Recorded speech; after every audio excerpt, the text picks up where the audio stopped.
നമസ്കാരം, ഋഷിപ്രക്തം ചാനലിലേക്ക് ഏവർക്കും ഹൃദ്യമായ സ്വാഗതം. ഇപ്പോൾ നമുക്ക് അവിട്ട നക്ഷത്രക്കാരുടെ പുതുവർഷ ഫലം നോക്കാം.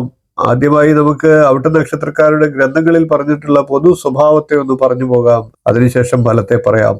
ധനവാൻ ദാതാശൂരോ, വിദേശവാൻ നിർഘൃണശ്ച ധർമ്മിഷ്ഠ, ആനൃതികോ വാചാടോ, വസുഫേ തൗര്യ തൃഗപ്രിയ ശ്രീമാൻ. അതായത് അവിട്ട നക്ഷത്രത്തിൽ ജനിക്കുന്നവർ സമ്പത്തും ഔദാര്യവും ശൂരതയും അന്യദേശവാസവും നിർദ്ദയത്വവും ഉള്ളവരായിട്ടും ധർമ്മിഷ്ഠരായിട്ടും അസത്യപരനായിട്ടും വളരെ പറയുന്നവരായിട്ടും നൃത്ത സംഗീത വാദ്യങ്ങളിൽ പ്രിയമുള്ളവരായും ശ്രീമാനായും ഭവിക്കുമെന്നാണ്.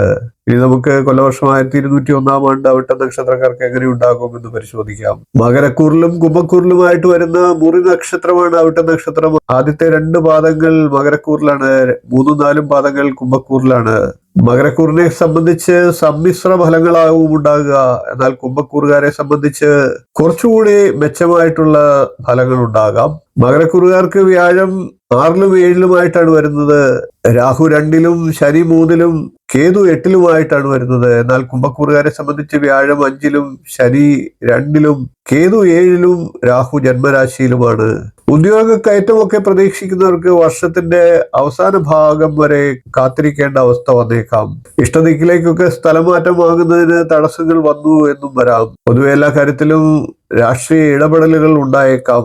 ആലസ്യം പ്രവർത്തനങ്ങളെ ബാധിക്കാതിരിക്കാൻ അവിട്ട നക്ഷത്രക്കാർ ശ്രദ്ധിക്കേണ്ടതാണ്. പെട്ടെന്ന് മനസ്സ് തളർച്ചയിലേക്ക് പോകുന്ന സാഹചര്യങ്ങൾ ഉണ്ടാകാം. ആരോഗ്യത്തിന് പ്രശ്നമുണ്ട് എന്നുള്ള തോന്നൽ പിടിപെടാനുള്ള മാനസികാവസ്ഥയിലെത്താം.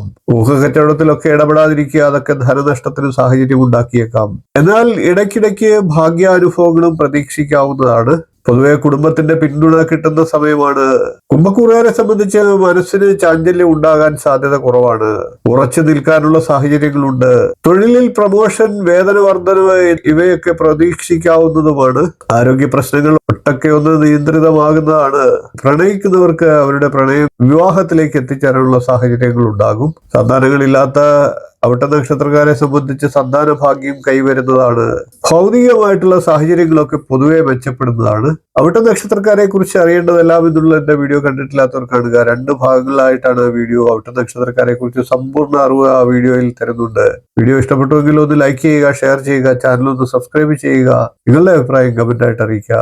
അടുത്ത ദിവസം നമുക്ക് ചതയ നക്ഷത്രക്കാരുടെ സമ്പൂർണ്ണ പുതുവർഷ നക്ഷത്രഫലവുമായി കാണാം. നന്ദി, നമസ്കാരം, ശുഭദിനം.